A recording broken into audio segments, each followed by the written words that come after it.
భాగం మనం గమనించినట్లయితే మన మార్కు సువార్త మరి 15వ అధ్యాయం చదివిన చూసుకున్నట్లయితే మరి అక్కడ ఆయనకి ఇచ్చినటువంటి ధన్యతను మరి దేవుడు లిటరల్గా అనేక మంది శిష్యులు అపోస్తులు కలిగినప్పటికీ ఎవరికి లేనటువంటి ధన్యత మరి గురునీయుడైనటువంటి మరి సీమోనుకు దక్కినట్టుగా మనం చూస్తాం.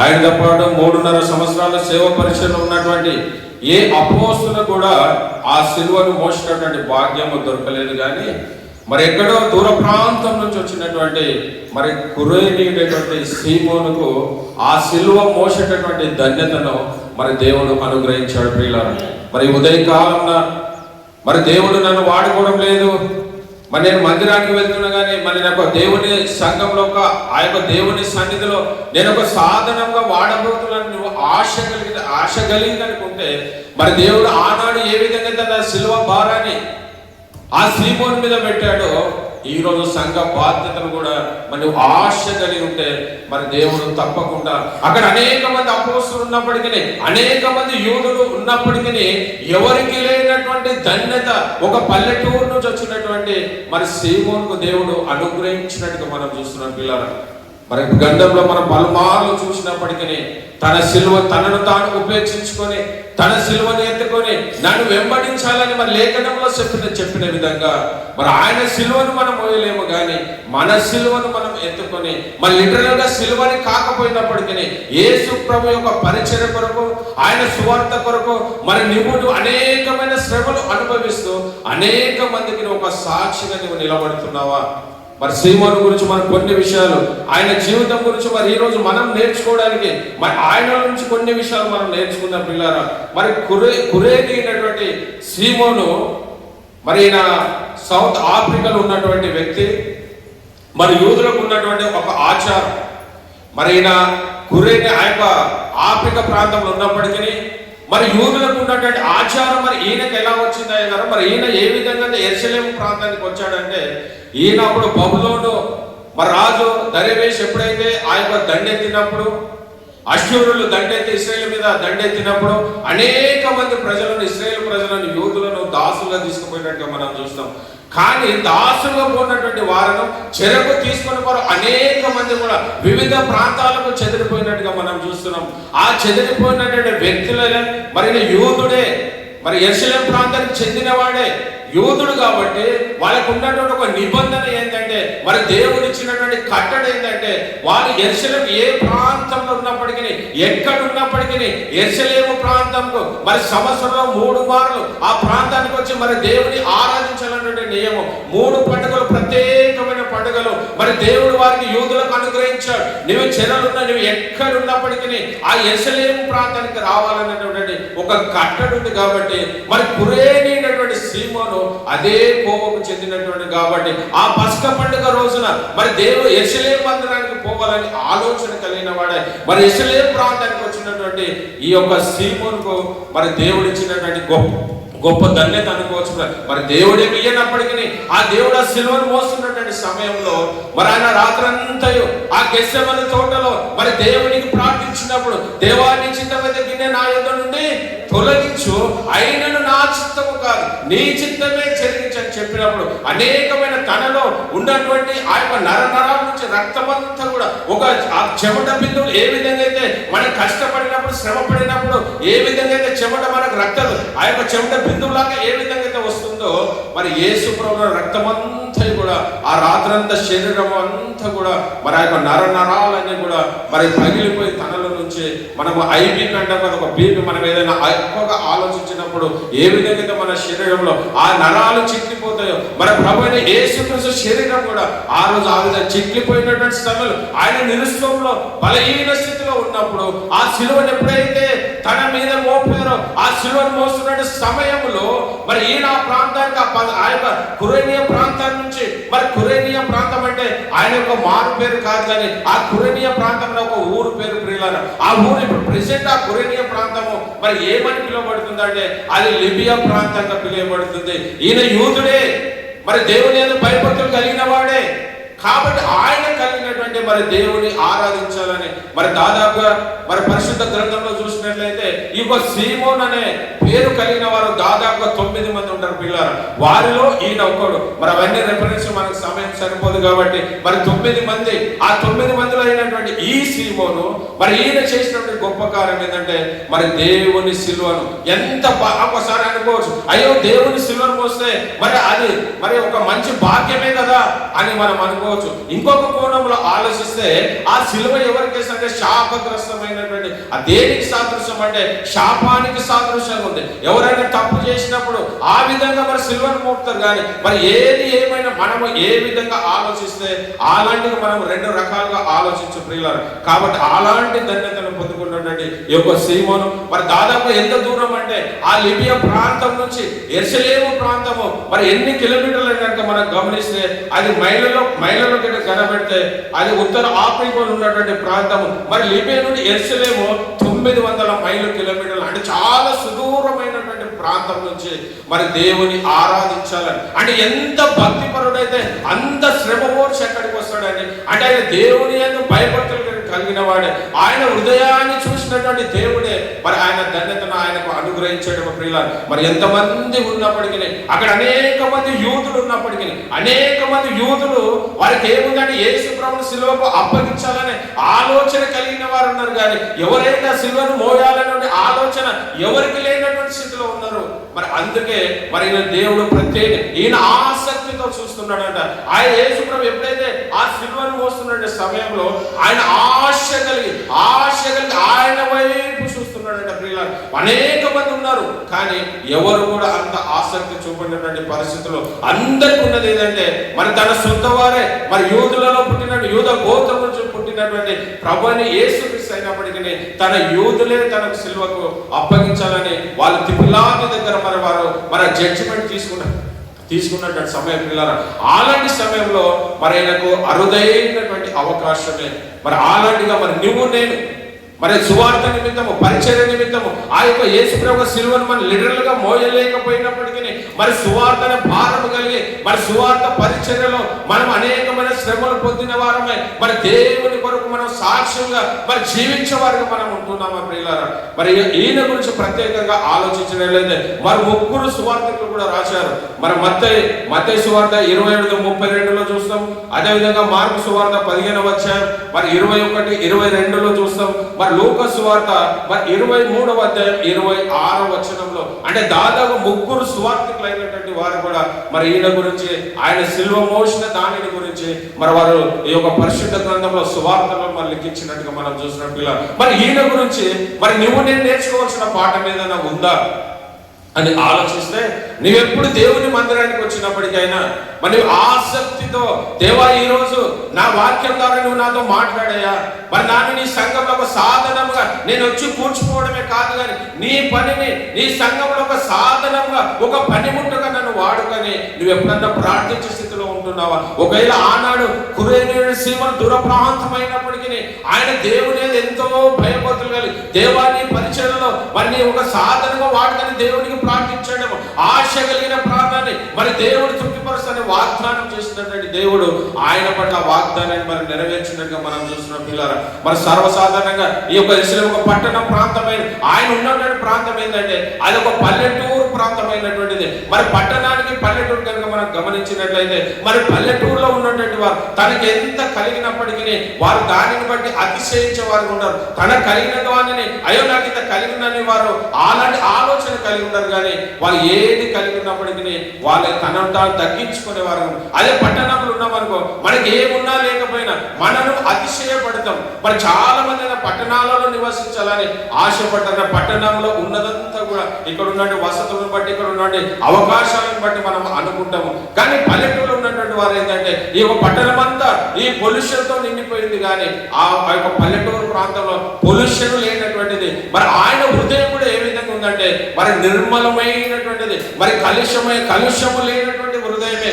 అనేక మంది యూదులు ఆ యెరూషలేము ప్రాంతంలో ఉన్నప్పటికీ ఉన్నప్పటికీ వారికి లేనటువంటి ధన్యతను మరి దేవుడు వారికి అనుగ్రహించినట్టుగా మనం చూసిన పిల్లలు మరి పరిశుద్ధ గ్రంథంలో ఆయన గొప్పగా ఆ యొక్క సిలువను మోసిన దాన్ని బట్టే మరి తన యొక్క పరిశుద్ధ గ్రంథంలో ఆయన పేరు లిఖించబడ్డాయి. ఇంకా బైబిల్ గ్రంథంలో చూస్తే అనేక మంది పేర్లు కూడా లిఖించబడ్డాయి, కానీ కొందరు వారు దేవునికి వ్యతిరేకంగా మరి జీవించిన వారి పేర్లు కూడా లిఖించబడ్డాయి. కానీ ఈయన మాత్రం ప్రత్యేకంగా యేసు ప్రభు ఎప్పుడైతే ఆ సిలువను పడిపోతున్న సమయంలో మరి తనను వాళ్ళు బలవంతం చేశారంటే సైనికులు, మరి ఆ సైనికులు బలవంతం చేసినప్పుడు ఈయన తప్పించుకోవడానికి అవకాశం కూడా ఉంది.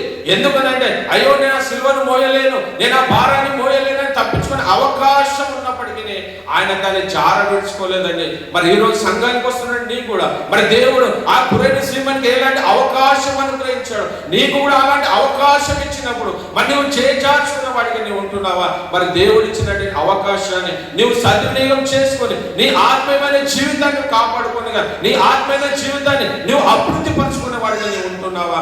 మరి ఈయనకి ఇచ్చినటువంటి దానిని బట్టి మరి ప్రత్యేకంగా మరి తన కుటుంబం అంతా కూడా మరి పరిశుద్ధ గ్రంథంలో చూసినట్లయితే ఆ కాననుకోవచ్చు, యెజబెలు, అతల్య, మరి ఇస్కరియోతు యూద, గేహాజీ, మరి వీళ్ళందరూ కూడా ఏంటంటే తాము చేసినటువంటి తప్పిదమును బట్టి వారు లిఖించబడ్డట్టుగా మనం చూస్తున్నాం. కానీ ఈయనలో మాత్రం ఏ తప్పిదము లేనటువంటి వ్యక్తి అండి.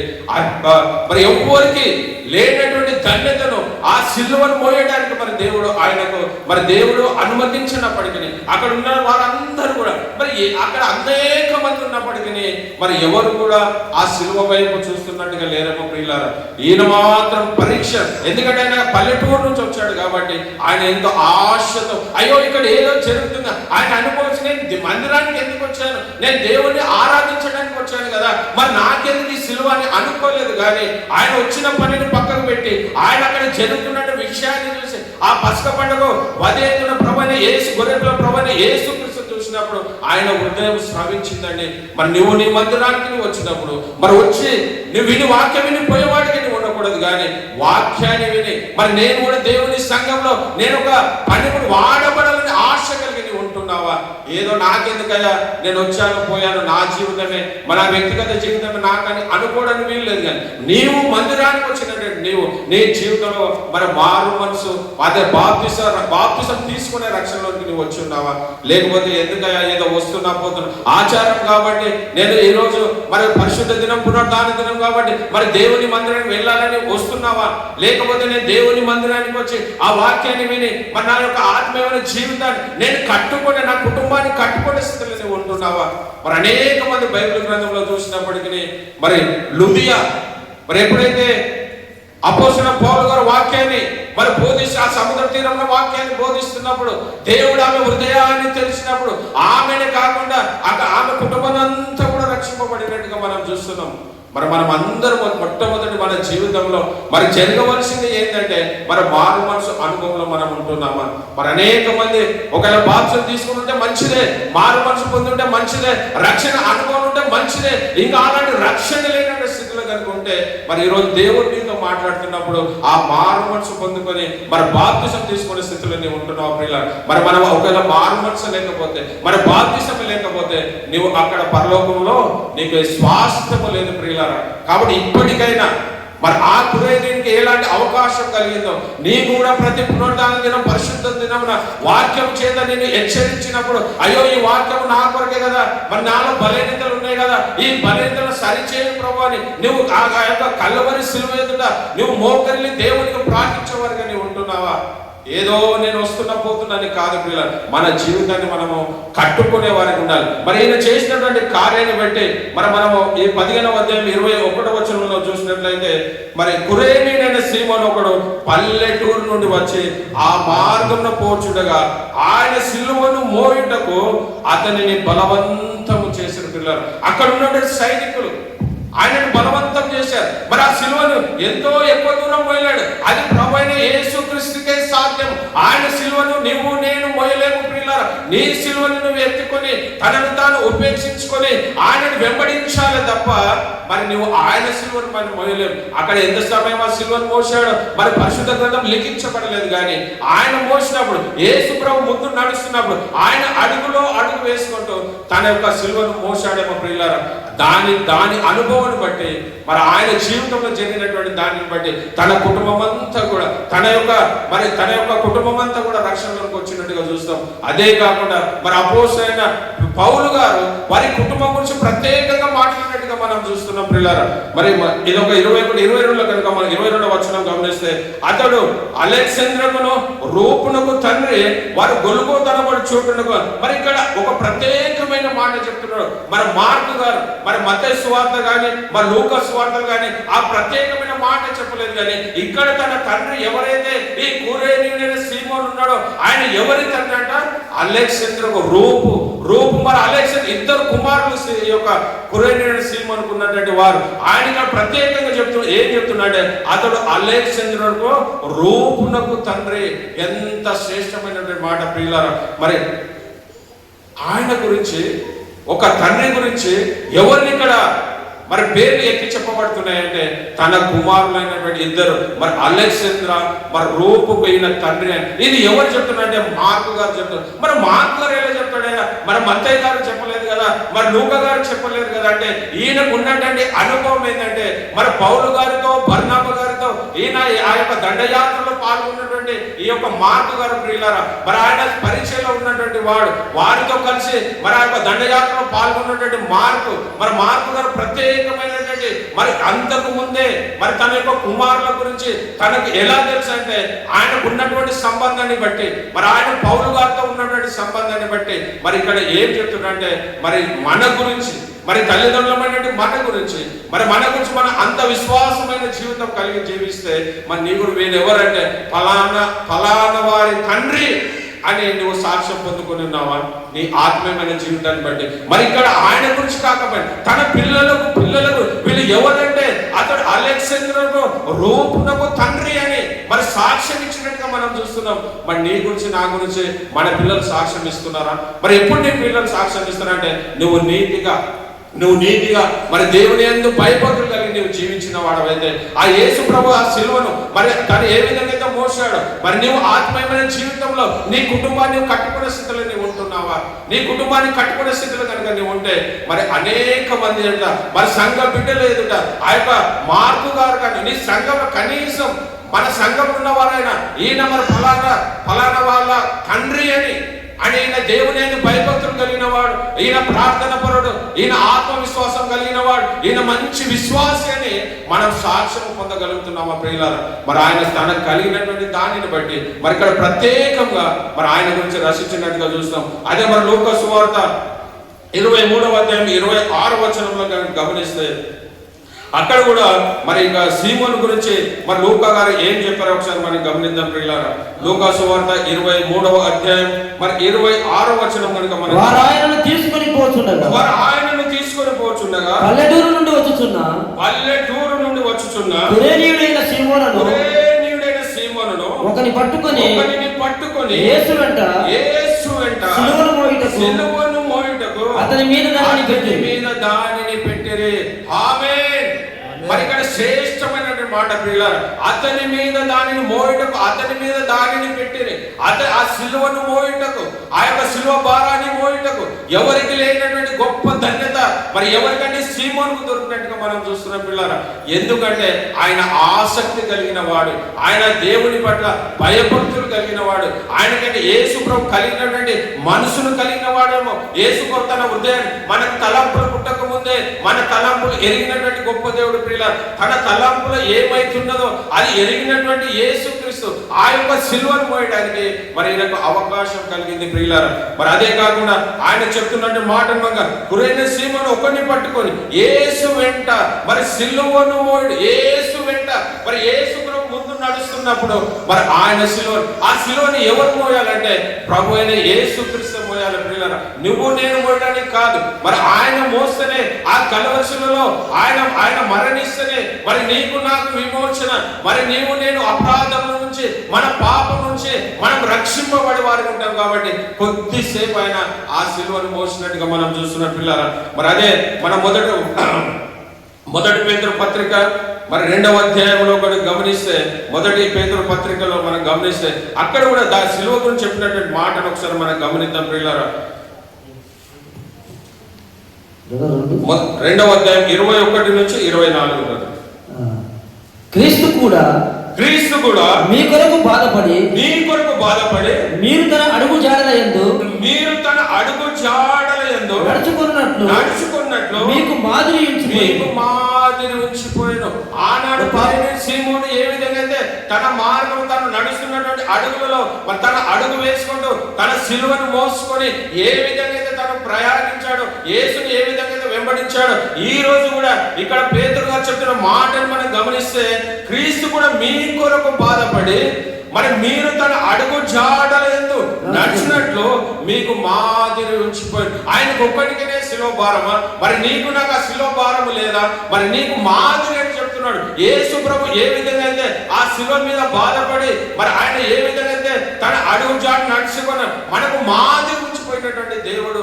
అయ్యో కురేనుడు సీమోను మోసాడు కదా, మరి నేనెందుకు మోయకూడదు? మరి నేనెందుకు ఆ పరిచర్యలో ఆ శ్రమలలో మరి నేనెందుకు దేవుని కొరకు మరి సాక్షిగా ఉండకూడదనే తీర్మానాన్ని మరి నువ్వు తీసుకునే వాడికి ఉంటున్నావా? అదొక మాదిరి. యేసు ప్రభు కలువరిలో పొందిన ఆ శ్రమలను ఆ బాధలన్నిటిని బట్టి అయ్యా నా కొరకే కదయ్యా నువ్వు సిలువలో మరణించావనే ఆలోచన కలిగి ఉంటున్నావా? అయ్యో నా కొరకు కాదేమో అని ఇంకా నువ్వు లోకానుసారమైన జీవితము మరి జీవించేవాడిగా నువ్వు ఉంటున్నావా పిల్లారా? కానీ ఉదయకాలం దేవుడు నీతో నాతో మాట్లాడుతున్నాడు. ఆ కురేను జరిగినటువంటి ఆ యొక్క సంఘటన నీ జీవితంలో మరి దేవుని మందిరానికి వచ్చినప్పుడు దేవుడు అలాంటి బాధ్యత నీకు అప్పగించినప్పుడు ఆ బాధ్యత నువ్వు తీసుకునే వాడిగా నీవు ఉంటున్నావా? మరి అదే 22వ వచనం కనుక ఆయన పాపము చేయలేదు, ఆయన నోటను ఏ కపటమును కనబడలేదు. మరి ప్రభువైన యేసుక్రీస్తు ఆయన నీతిమంతుడు, యథార్థవంతుడు, ఆయన పరిశుద్ధుడు, ఆయనలో ఏ తప్పిదము లేనప్పటికీ మరి నీ కొరకు నా కొరకే మరి దేవుడు ప్రత్యేకంగా ఆయనను మరి దేవుడు లోకమును ఎంతో ప్రేమించను, తన అద్వితీయ కుమారుని యందు విశ్వాసముంచు ప్రతి వాడును నశింపక నిత్య జీవము పొందునని మరి ఎందుకు వచ్చాడంటే నిన్ను నన్ను ఎంతగానో ప్రేమించాడండి. ఆయన ఎంతగానో ప్రేమించాడు కాబట్టి తనను తాను తగ్గించుకొని మరి దాసుని స్వరూపం పొందుకొని ఈ లోకానికి వచ్చి ఆయన కలువరిలో తన ప్రాణాన్ని పెట్టాడు. ప్రియులారా, ఆయనలో ఏ తప్పిదము లేదు, ఆయనలో ఏ దోషము లేదు. మరి ఆయనలో మరి నాలో పాపం ఉన్నదని మీరు ఎవరైనా కనిపెట్టాలని దేవుడు చెప్పినప్పుడు కూడా ఎవరు కూడా తనలో పాపాన్ని కనిపెట్టలేనటువంటి స్థితిలో కేవలం ఆయన వచ్చింది నీ కొరకు నా కొరకు మన అందరి కొరకు ఈ లోకానికి వచ్చాడు. ప్రియులారా, మరి 23వ వచనం కనుక గమనిస్తే ఆయన దూషింపబడి బదులు దూషింపలేదు, ఆయన శ్రమ పెట్టబడి బెదిరింపగా న్యాయముగా తీర్పు తీర్చు దేవునికి తను తాను అప్పగించుకోలేడు. ఇక్కడ ఒక శ్రేష్టమైనటువంటి మాట. మరి యేసు ప్రభు కలిగిన ఈ మనసు మరి నువ్వు నేను కలిగి జీవిస్తున్నామా? మరి ఏంటంటే ఆ మాట అంటే మరి ఆయన శ్రమ పెట్టి ఆయన దూషింపబడి బదులు దూషింపలేదంట. మరి నీకు ఎవరైనా ఒక మాట అంటే నువ్వు ఓర్చుకునే స్థితిలో నీవు ఉంటున్నావా? ఈ ఉదయకాలం ఎవరైనా నీకు ఒక మాట అంటేనే పడలేనటువంటి స్థితిలో మరి నువ్వు నేను ఉంటున్నామేమో. ఈ ఉదయకాలం దేవుడు మనతో మాట్లాడినప్పుడు మరి తనను తాను తగ్గించుకునేవాడు హెచ్చింపబడిన లేఖనములు సెలవించిన విధంగా మరి యేసు ప్రభువును అనేక మంది దూషించినప్పటికీ ఆయన మరి తిరిగి ఆయన దూషణ చేయలేదు. ప్రియులారా, మరి నీకు ఎవరైనా ఒక మాట అంటే మరి నిన్ను నువ్వు తగ్గించుకునే స్థితిలో ఉంటున్నావా? అయ్యో వారు తెలియక అన్నాడేమో అని క్షమించేటటువంటి స్థితిలో నువ్వు ఉంటున్నావా? మరి రెండో మాటను కూడా గమనిస్తే అక్కడ ఆయన శ్రమ పెట్టబడి అనేకమైన శ్రమలు పెట్టబడినప్పటికీ ఆయన మరి ఆ శ్రమలు పెట్టినటువంటి వారికి ఆ కలువరిశిలో మొట్టమొదటి మాట అనేకమైన కొరట దెబ్బలు కొట్టినప్పటికీ ఆ శిలువ మ్రాను మీద మరి అనేకమైన ఆయన మీద ఉమ్మి వేసినప్పటికీ ఆయన ముళ్ళ కింద తన పైన పెట్టినప్పటికీ ఎన్ని చేసినప్పటికీ ఆయన మొట్టమొదటి మాట కలువరిశిలో పలికినటువంటి మాట, ప్రభు వీరు ఏమి చేస్తున్నారో వీరు ఎరుగరు కనుక వీరిని క్షమించమని ఆ మొట్టమొదటి మాటను నీ జీవితాన్ని అనుభవించుకునే వాడికి ఉంటున్నావా? అయ్యా ఇంకా నాకు తెలియదు, మనం ఏదైనా మాట అంటే భరించలేనటువంటి స్థితిలో ఒక్కొక్క చిన్న మాట అంటేనే అయ్యో నాకు ఎందుకన్నా తిరిగి మనం సమాధానం ఇచ్చేవారికి మనం ఉంటున్నాం. కానీ ఒక క్రైస్తవునికి ఉండవలసిన లక్షణం అది కాదనే విషయాన్ని మనం గ్రహించేవారం అంటారు. మరి యేసు ప్రభు ఏదైతే ఆయన బదులు దూషింపలేదు, ఆయన శ్రమ పట్టబడి బెదిరింపగా మరి న్యాయముగా తీర్పు తీర్చి దేవునికి నేను ప్రధాన న్యాయాధిపతి ప్రభువైన యేసుక్రీస్తు ఆయన న్యాయమైన న్యాయాధిపతి, ఆయన ప్రధాన న్యాయాధిపతి కాబట్టి ఆయన నువ్వు భయపడేవాడిగా నీవు ఉంటున్నావా? ఎవరో మన మనుషులు ఏదో అన్నారని చెప్పి వారిని బట్టి నీ ఆత్మీయమైన జీవితాన్ని నువ్వు పాడు చేసుకుంటున్నావు ప్రియులారా. మరి ఉదయకాలంలో దేవుడు మనతో మాట్లాడుతున్నప్పుడు మరి నువ్వు నేను ఏ స్థితిలో ఉన్న మన విషయాన్ని మనం ఎప్పుడు కూడా మర్చిపోయే వారికి ఉండకూడదు. మరి 24వ వచనంగా గమనిస్తే మనము పాపముల విషయమై చనిపోయి నీతి విషయమై జీవించినట్లు ఆయన తానే తన శరీరం మన పాపములను రాళ్ళ మీద మోసుకొని ఆయన పొందిన గాయముల చేత మీకు స్వస్థత నొందితిరి. మరి ఇక్కడ శ్రేష్టమైనటువంటి మాట మరి చెప్పినట్టుగా మనం చూస్తున్న పిల్లల మరి ఆయన మన పాపం విషయమై చనిపోయి మరి నీతి విషయమై జీవించినట్లు మరి ఆయన తన శరీరం మన పాపములన్నిటినీ ఆయన పొందిన దెబ్బల ద్వారా ఆయన పొందిన దెబ్బ దానికి స్వస్థతను అనుగ్రహించడానికి మరి తన ఆ యొక్క శిలువ మ్రానులో మరి మరణించినట్టుగా మనం చూస్తున్న పిల్లల మరి అదే లూకా సువార్త కూడా ఆయన గురించి చెప్పి మాటను మనం గమనిస్తే లూకా సువార్త 14వ అధ్యాయం మరి 26వ వచనం కనుక గమనిస్తే మరి అక్కడ కూడా ఈ యొక్క సీమోను గురించి చెప్పినటువంటి మాటను ఒకసారి మనం గమనిద్దాం. లూకా సువార్త 14వ అధ్యాయం మరి 26వ వచనం కనుక గమనిస్తే మరి ఇక్కడ కూడా మరి తన గురించి చెప్పినటువంటి మాటను మనం ఒకసారి గమనిద్దాం. బహు జన సమూహము ఆయనతో కూడా వెళుతున్నప్పుడు ఆయన వారి తట్టు తిరిగి ఆయన తట్టు తిరిగి ఎవడైనను నా యొద్దకు వచ్చి తన తండ్రిని తల్లిని భార్యను పిల్లలను తన భార్యను తన పిల్లలను అన్నదమ్ములను అక్క చెల్లెలను తన ప్రాణములు సహా ద్వేషింపకుంటే వాడు నా శిష్యుడు కానేరడు. మరియు అద్భుతమైన మాట పిల్ల మరి అప్పుడు ఉన్నటువంటి ఆచారం యూదులో ఉన్నటువంటి ఆచారం ఏంటంటే ఆయన స్త్రీలు వచ్చేవారు కాదేమో, ఆయన ఒక్కడే ఇక్కడ వచ్చాడేమో, ఆయన ఒంటరికి వచ్చిన వాడు వారందరినీ విడిచిపెట్టి ఆ యొక్క సిలువను అయ్యో వాళ్ళందరూ ఎక్కడ ఉన్నప్పుడు తను ఆలోచించింది ఏంటంటే ఇది శాపానికి గుర్తయినప్పటికీ ఈ సిలువని నేను మోయలేను అన్నప్పటికీ ఎవరి గురించి తన కుటుంబం గురించి ఆలోచించిన వాడు కాదు. తన కుటుంబం మరి ఇక్కడ చెప్పినటువంటి మాటను ఈ యొక్క వాగ్దానం తన పట్ల నెరవేర్చడానికినేమో మరి ప్రత్యేకంగా మరి తన శిష్యుడు కానేరడు. ఒకరిని లోక సంబంధమైన విషయాలలో వారి నీ కుటుంబం గురించి నీ గురించి నీ అన్నదమ్ముల గురించి ఎవరి గురించి నువ్వు ఆలోచన నీ యొక్క సువార్తకు నీ పరిచయకు ఎవరు ఆటంకమైనప్పటికీ వారందరినీ విడిచిపెట్టేవాడిగా నువ్వు ఉంటున్నావా, లేకపోతే మరి వాళ్ళకే నువ్వు వాళ్ళ తట్టే నువ్వు తిరిగేవాడిగా ఉంటున్నావు. మరి ఈయన మాత్రం ఒంటరిగా అయినప్పటికీ మరి అయ్యో నేను ఈ సిలువను మోసానికి ఏమవుతుందో, నా కుటుంబం ఏమైపోతుందో, నా పిల్లలు ఏమైపోతారని అనుకోలేదు. కానీ ఆయన ప్రత్యేకంగా మరి ఆ సిలువను మోయడానికి ఇష్టపడ్డాడు. ప్రియులారా మరి ఈ రోజు మరి నువ్వు నేను ఆ సిలువను మోయడానికి ఇష్టపడుతున్నామా?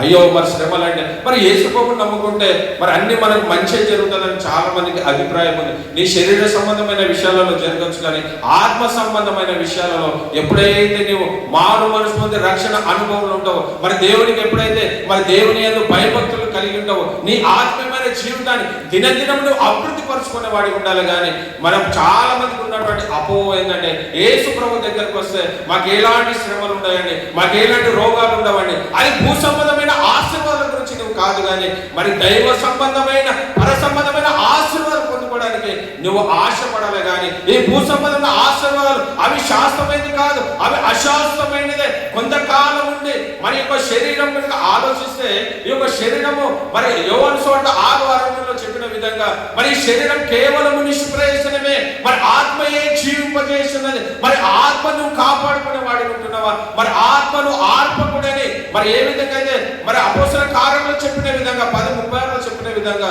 మరి నువ్వు ఆత్మను ఆర్పస్థితిలో నువ్వు ఉంటున్నావేమో. ఈ భూ సంబంధమైన ఆశీర్వాదంతో పాటు మరి పర సంబంధమైన ఆశీర్వాదాలు నువ్వు పొందుకోవాలంటే మరి దేవునికి నువ్వు సాక్షిగా కలిగి జీవిస్తున్నావా? ఆయన ఆజ్ఞలను నువ్వు కట్టడలను నువ్వు వాటన్నిటిని అనుసరించే వారికి ఉంటున్నావా? మరి లూకా సువార్త 10:20 మనం గమనించినట్లయితే మరి నీ పూర్ణ హృదయంతోను, నీ పూర్ణ ఆత్మతోను, నీ పూర్ణ మనసుతోను, నీ పూర్ణ ఆత్మ నీ దేవుడైన యెహోవాను సేవింపవలెను, మరి నిన్ను వల్ల నీ పొరుగు వారిని ప్రేమింపాలని 2 ఆజ్ఞలు. మరి ధర్మశాస్త్ర ప్రకారం 10 ఆజ్ఞలు అయినప్పటికీ మరి నూతన నిబంధన ప్రకారం తన శిష్యులు అడిగిన దాన్ని దేవుడు ఇచ్చినటువంటి 2 ప్రత్యేకమైనటువంటి మరి మిగతా ఆజ్ఞలు కొట్టివేయబడేవి కాదు ప్రియులారా. మరి మొట్టమొదటిగా మరి నీ పూర్ణ మనసు దాని 5 ఆజ్ఞలు ఇమిడి ఉన్నాయి. ఆ కింద నిన్ను వల్ల నీ పొరుగు వారిని ప్రేమించమన్న దానిలో మిగతా 5 ఆజ్ఞలు ఉన్నాయి ప్రియులారా. కాబట్టి నీ పొరుగు వారిని ప్రేమించే స్థితిలో నీ ఉంటున్నావా? నీ పూర్ణ హృదయంతో, నీ పూర్ణ ఆత్మతోనూ మరి దేవుని ఆరాధించడం స్థితిలో మరి నువ్వు నేను అలాగా మరి జీవించే వారిగా మనం ఉంటున్నాము ప్రియులారా. మరి రోమపత్రికలుగా గమనిస్తే మరి 16వ అధ్యాయంలో మరి ఈయన గురించి అపోస్తలుడైన పౌలు గారు చెప్పినటువంటి మాట మరి ఆ 16వ అధ్యాయంలో కూడా తన యొక్క పరిచర్యలో ఎంతమంది అయితే తనకు సహకరించారో వారందరి పేర్లు కూడా మరి ఇక్కడ లిఖించబడ్డట్టుగా మనం చూస్తాం. మరి నేను చూసిన మట్టుకైతే దీంట్లో దాదాపుగా మరి 35 మంది పేర్లు అపోస్తలుడైనటువంటి పౌలు ఈ యొక్క 16వ అధ్యాయంలో రోమపత్రిక 16వ అధ్యాయంలో మరి లిఖించినట్టుగా మీరు కూడా గమనించండి. ఇంకా ఎక్కువ పేర్లు రావచ్చేమో.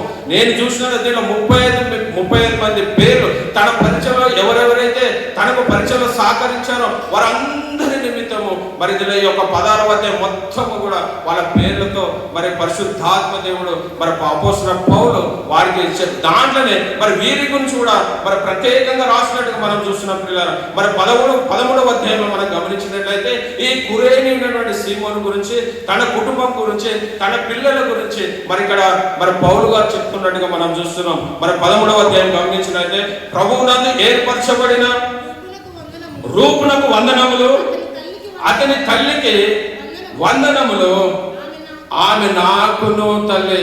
హల్లెలూయా. మరి దేవుడు అద్భుతమైన మాట ఆయన మోసినట్టు ఆ సిలువను బట్టే తన కుటుంబం అంతా తన పేరు తన యొక్క భార్య పేరు కూడా మరి ఇక్కడ లిఖించబడి ఆమె కూడా నాకు తల్లిదే. అపోస్తలుడైన పౌలు గారు మరి చెప్తున్నట్టు గొప్ప మరి విద్వాంసం కలిగినటువంటి వాడే మరి పండితం ఎంతో జ్ఞానం కలిగిన వాడు. మరి నూతన నిబంధన దాదాపు 13 గ్రంథాలు రాసినటువంటి పౌలు గారే వారి గురించి సాక్ష్యం ఇస్తున్నాడంటే వాళ్ళు ఎంత ఆత్మీయమైన జీవితం కలిగి జీవిస్తారో ప్రియులారు. ఆమె రూపమును మరి నాకును తల్లి. ఎవరి గురించి అండి మాట చెప్పేదంటే మరి సీమోను కురేనీయుడైన సీమోను యొక్క భార్య పేరుగా లిఖించబడలేదు కానీ తన తల్లి అని లిఖించబడి రూపునకు తల్లి మరి నాకు కూడా తల్లి. అంటే ఎంత ఆత్మీయమైన జీవితం. ఎప్పుడైతే నేను సిలువను మోసాడో యేసుప్రభు సిలువను మోసాడో తన ఇంటికి వెళ్ళిన తర్వాత తన కుటుంబాన్ని అయ్యో నేను యేసుప్రభు సిలువను మోసాను అని చెప్పి తన భార్యను తనందరినీ కూడా ఆయన బలపరిచినట్టుగా మనం చూస్తున్న పిల్లలు. మరి ఈరోజు నువ్వు నేను మరి మందిరానికి వచ్చావు మంచిదే. నీ కుటుంబాన్ని నువ్వు రక్షిస్తున్నావా? నీ కుటుంబంతో కలిసి నువ్వు ప్రార్థన చేస్తున్నావా? నీ కుటుంబంలో ప్రతి దినం సాయంకాలం కుటుంబ ప్రార్థన నువ్వు జరిగిస్తున్నావా? అయ్యో నా కుటుంబంలో నా భార్యకు రక్షణ లేదే, అయ్యో నా కుటుంబంలో నా కొడుకుకు రక్షణ లేదే అని నువ్వు అనునిత్యము నువ్వు ప్రార్థించేవాడిగా నీవు ఉంటున్నావా? మరి విలాపవాక్యంలో 2:19 మనం గమనిస్తే నీవు రేయి మొదటి జామున లేచి నీ హృదయమును మరి నీరు కుమ్మరించినట్టు ప్రభు సన్నిధిలో నీ హృదయమును కుమ్మరించి నీ పసిపిల్లల తట్టు నీ చేతులెత్తి ప్రార్థించేవాడిగా నీవు ఉంటున్నావా? తల్లిదండ్రులమైనటువంటి మనం ప్రతి ఉదయం కాలం నీ పిల్లల కొరకు నువ్వు ప్రార్థించేవాడిగా నీవు ఉంటున్నావా? మరి ఎప్పుడు నువ్వు ఆ ప్రార్థించే అనుభవంలో నువ్వు వస్తావో నీ పిల్లలు ఏ విధంగా అయితే అలెక్సాంద్ర రూపు ఏ విధంగా దేవుళ్ళు వాడబడుతున్నారో తన తండ్రిని బట్టి వాళ్ళు ఏ విధంగా అయితే మరి ఆ పరిచయంలో ముందుకు కొనసాగుతున్నారో పిల్లారా మరి నీవు రక్షింపబడినటువంటి నీవు నీ కుటుంబంలో ఇంకెవరైనా రక్షణ అనుభవం లేని వారు ఉంటే వారిని రక్షణలోనికి తీసుకొచ్చండి. మరి కురేనే కలిగినటువంటి ఆ గొప్ప మనసు మరి నువ్వు నేను కలిగి మరి ఇంకొక ప్లేస్ లో కూడా మరి సమయం అయింది కాబట్టి చివరికి ఒక మాట మరి అపోస్తుల కార్యంలో కూడా ఈ యొక్క వీరి గురించి రాసినట్టుగా చూస్తాం. అపోస్తుల కార్యము 13వ అధ్యాయము మరి మొదటి వచనం కనుక గమనిస్తే మరి వీరి గురించి ఇక్కడ కూడా కొన్ని మాటలు అంతియొక్కలోనున్న సంఘములో బర్నబా ఆ సంఘములో బర్నబా నిగేరనబడిన సీమోనును కురేనీయుడైన లూకియా ఆ కురేనీయుడు ఎప్పుడైతే ఈయన చేసినటువంటి ఆ సిలువను మోసిన తర్వాత తన ప్రాంతానికి వెళ్ళి ఇప్పుడు ప్రెసిడెంట్ గా పిలువబడిన లిబియా ప్రాంతానికి వెళ్ళి తన యేసు ప్రభు తన పట్ల చేసినటువంటి ఆ కార్యాన్ని బట్టి చెప్పినప్పుడు ఆ ప్రాంతమంతా కూడా మరి అందరూ కూడా యేసు ప్రభు నమ్మారంటే పిల్లలు యేసు ప్రభు నమ్మినటువంటి వారందరూ కూడా ఇప్పుడు ఎక్కడికి వచ్చారంటే అంతియొక్కలో ఉన్నటువంటి సంఘంలో చేర్చబడ్డారు. మరి ఇక్కడ ప్రత్యేకంగా కురేనీయుడైనటువంటి లుకియా మరి ఇక్కడ లుకియా ఎవరి ద్వారా రక్షణ పొందుంటాడు పిల్లలు మనం ఆలోచిస్తే ఈ యొక్క కురేనీయుడైనటువంటి సీమోను ఎప్పుడైతే యేసు ప్రభును సిలువను మోస్తున్నప్పుడు ఎప్పుడైతే యేసు ప్రభు పడిపోయినప్పుడు ఆ సిలువను తీసుకొని తన భుజం మీద పెట్టుకొని ఎప్పుడైతే యేసు ప్రభు అడుగులో నడుచుకుంటూ మరి యేసు ప్రభుని ఎప్పుడైతే వెంబడించాడో ఆ వెంబడించిన విధానాన్ని బట్టి మరి దేవుడు తన యొక్క ఆ యొక్క దేశమంతా కూడా మరి అందరు రక్షణలోనికి వచ్చినట్టుగా మనం చూస్తున్న పిల్లలు. మరి ఇక్కడ మరి అపోస్తలుడైన పౌలు గారు చెప్తున్నటువంటి మాట మరి ఆ కురేనీయుడైనటువంటి ఆ లుకియా కూడా అనేకమైన హింసలు పొందినటువంటి కాలంలో మరి యెరూషలేములో మరి 13వ అధ్యాయం ఇక్కడ అంతియొక్కల సంఘం ఏర్పాటు చేయడం గల కారణం ఏంటంటే మరి యెరూషలేములో ఎవరు కూడా అనేకమైన హింసలు పడుతున్నటువంటి సమయంలో ఆ యొక్క యెరూషలేములో అపోస్తులు మాత్రమే ఉన్నారు. మిగతా వారందరూ కూడా వివిధ ప్రాంతాలకు చెదిరిపోయినట్టుగా చూస్తున్నాం. ఆ చెదిరిపోయినటువంటి దాంట్లోనే మరి అంతియొక్కలకు వచ్చినటువంటి వారు లుకియా మరి యొక్క కురేనియా ప్రాంతం లిపి ఎంతో దూర ప్రాంతం అయినప్పటికీ మరి ఈయన ద్వారా రక్షింపబడిన వీళ్ళందరూ కూడా మరి దేవుని పరిచయలు ఉన్నట్టుగా మనం చూస్తున్నాం. మరి నువ్వు నేను, నీ కుటుంబం, నా కుటుంబం మరి దేవుని పరిచయలు మరి మన తల్లిదండ్రులమైన మనం మన పిల్లలందరితో కలిసి మరి దేవుని సన్నిధిలో ఆరాధించినటువంటి కృపను మరి దేవుడు మరి ఏ విధంగా అయితే మరి ఆయన తన సిలువను ఆయన యేసు ప్రభు సిలువను తన భుజంలో పెట్టుకొని ఏ విధంగా మోసాడో మరి ఏ విధంగా యేసును వెంబడించాడో మరి నువ్వు నేను మరి ఆ యొక్క సిలువ భారాన్ని మోసుకొని మరి తనను తాను ఉపేక్షించుకొని తన సిలువని ఎత్తుకొని నన్ను వెంబడించు అని యేసు ప్రభు చెప్పిన విధంగా అలాంటిగా మరి నువ్వు నేను జీవించే స్థితిలో దేవుడు మనందరికీ అలాంటి కృపను అనుగ్రహించును గాక. ప్రార్థించుకున్న ప్రార్థన మహాపరిశుద్ధమైన మా ప్రియ పరలోకపు తండ్రి దేవా, ఇప్పటి వరకు నాయన మరి కురేనీయుడు సీమోను గురించి అనేకమైన విషయాలు మీరు మాతో మాట్లాడారు తండ్రి దేవా. మరి ఆయన గురించి నేర్చుకోవాల్సిన పాఠం ఏదైనా ఉందండి నాయన ప్రభా. నీ సిలువను ఎత్తుకొని నాయన ప్రభా మరి నిన్ను వెంబడించే వారికి ఉన్నటువంటి కృపను ప్రతి బిడ్డకు మీరు అనుగ్రహించమని వేడుకుంటున్నాము తండ్రి. నీ సిలువను ఎత్తుకోవడమే కాదు కానీ నాయన ప్రభా తన కుటుంబం అంతా తన ప్రాంతం అంతా ఏ విధంగా అయితే సువార్తతో నింపబడిందో నాయన ప్రభా మరి వాక్యం ఏంటంటే మేము బోధిస్తున్నది మేమైనప్పటికీ అలాంటి ఆసక్తి కలిగిన మేముంటున్న ప్రాంతంలో నీ సువార్తను వెదజల్లేటటువంటి కృపను నాయన మా కుటుంబాన్ని మేము రక్షించుకునే స్థితిలో ఉండేటటువంటి కృపను ప్రతి బిడ్డకు మీరు అనుగ్రహించమని మరి సమస్త మహిమ ఘనత ప్రభావం మీకే చెల్లిస్తూ అతి త్వరలో రానైన ప్రభుని యేసుక్రీస్తు పేరిట బ్రతిమాలి వేడుకుంటున్నాము తండ్రి. ఆమేన్ ఆమేన్.